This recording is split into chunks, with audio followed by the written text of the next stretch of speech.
In the shiny, bustling city of Cogsworth, where everything whirred and buzzed, lived a little robot named Lumo. Lumo wasn't like the other robots who were happy to sort bolts and polish gears all day. Oh no, Lumo was different. His circuits fizzed with curiosity, and his optical sensors were always wide with wonder. He dreamed of a world beyond the metal towers, a world filled with colors he'd only seen in storybooks. One sunny morning, while dusting his collection of interesting pebbles, Lumo found an old, mysterious map tucked inside a forgotten book. It wasn't a map of Cogsworth. It showed winding rivers, giant trees with friendly faces, and in the very center, something called the Whispering Woods. Lumo's antenna twitched with excitement. "A real adventure," he beeped. "I must go." So, with a cheerful bloop bleep, Lumo packed a small bag with a spare battery, a polishing cloth, and his favorite pebble.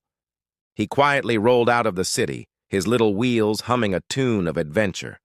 The metal streets soon turned into a dusty path, and the gray buildings were replaced by tall, green grass that tickled his sides.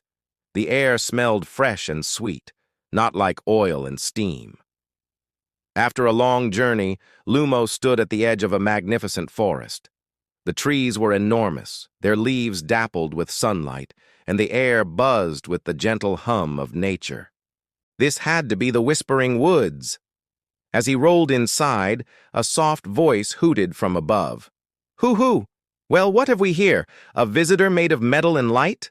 Lumo looked up to see a large, wise-looking owl with spectacles perched on his beak. "Hello?" Lumo beeped. "My name is Lumo. I'm a robot from the city. Are you a talking owl?" The owl chuckled warmly. "Indeed I am. My name is Professor Hoot. All the animals in the Whispering Woods can talk. It's part of the forest's magic. But tell me, little one, what brings you so far from home?" Lumo showed him the map. "I'm on an adventure. I want to explore and see new things." Professor Hoot adjusted his spectacles. "An adventurer. Splendid. But the heart of our forest is protected by a special magic. To truly see its wonder, you must find the crystal of kindness. It's what keeps our home so full of life and friendship." "The crystal of kindness?" Lumo's light glowed brighter. "How do I find it?" "It's not a journey to be taken alone," Professor Hoot said. "You will need friends and a kind heart. The path is filled with puzzles. Your first clue is to find the one who hops with glee and loves riddles." With a wink, the owl flew off into the canopy. Lumo felt a thrill of excitement, a puzzle. He rolled along the path looking for someone who hops. Soon he heard a rustling in the bushes, and a fluffy white rabbit with long, twitching ears bounced out.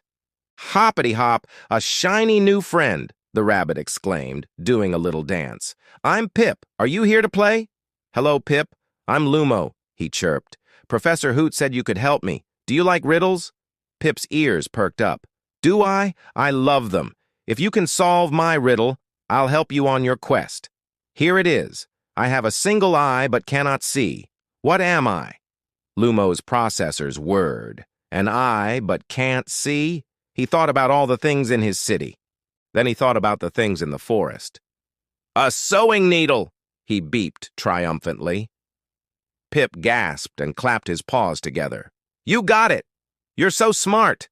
Of course I'll help you find the crystal of kindness. Let's go!" Pip hopped ahead, his fluffy tail bobbing like a cotton ball. Their next clue led them to a chattering river that was too wide for Lumo to cross.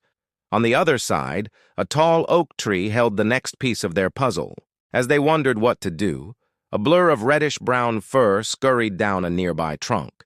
It was a squirrel with a tiny acorn cap helmet and a determined look on her face. "Having trouble?" she squeaked. "The name's Squeaky. I'm the bravest squirrel in this forest. That river is tricky, but I know a way." "We need to get to that oak tree," Pip explained. Squeaky puffed out her chest. "Easy peasy, but only if you can help me first. My collection of shiny acorns is stuck on that high branch. I can't quite reach it." Lumo looked up. The branch was very high, but he had an idea. "I have an extendable arm," he announced. With a whir, a long arm shot out from his side, gently nudging the branch. A shower of shiny acorns rained down, and Squeaky gathered them with delight. "Hooray! My treasure!" she cheered. "You help me, so I'll help you. Follow me. I know a secret vine bridge." True to her word, Squeaky led them to a thick, sturdy vine that stretched across the river like a perfect little bridge. Lumo carefully rolled across, followed by Pip and Squeaky. They were a team. On the other side, carved into the oak tree, was another puzzle. It was a picture of 3 stones, one big, one medium, and one small. Below it, an inscription read, "To pass the grumpy rock golem, give him a gift he cannot mock. Not the biggest, not the small, but the one that fits us all." "A grumpy rock golem?" Pip whispered, his ears drooping slightly. "Don't worry," Squeaky said, patting his arm. "We're a team, remember?" They continued on until they found their path blocked by a large creature made of mossy stones. He had a grumpy frown and his arms were crossed. "Halt!" the golem rumbled. "None may pass without a proper gift." Lumo remembered the riddle. He looked around and saw 3 smooth, round stones nearby. A big one, a small one, and one that was just right. The biggest was too heavy for Pip and Squeaky. The smallest seemed too tiny for such a big golem. But the medium one. Lumo could roll it, Pip could nudge it, and Squeaky could guide it. It was a stone they could all move together. "It's the one that fits us all," Lumo beeped. Working together, the 3 friends rolled the medium-sized stone to the golem. The golem looked at the stone, then at the little team working so hard. A slow, rumbling smile spread across his rocky face. "You understood," he grumbled, much more softly this time. "The best gift is teamwork. You may pass." The golem stepped aside, revealing a path that sparkled with a gentle light. At the end of the path was a small clearing. In the center, resting on a pedestal of woven roots, was a crystal that pulsed with a warm, rainbow-colored light. It was the crystal of kindness.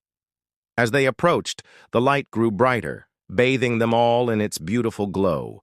The air felt full of happiness and friendship. Professor Hoot flew down and landed beside them. "Congratulations, little adventurers," he cooed. "You have found the crystal of kindness." "But we didn't have to take it," Lumo said, confused. "It's already here." "Ah, but you see," the owl explained wisely, "the journey was the point. The crystal's magic isn't in holding it. It's in the kindness, teamwork, and curiosity you showed to find it.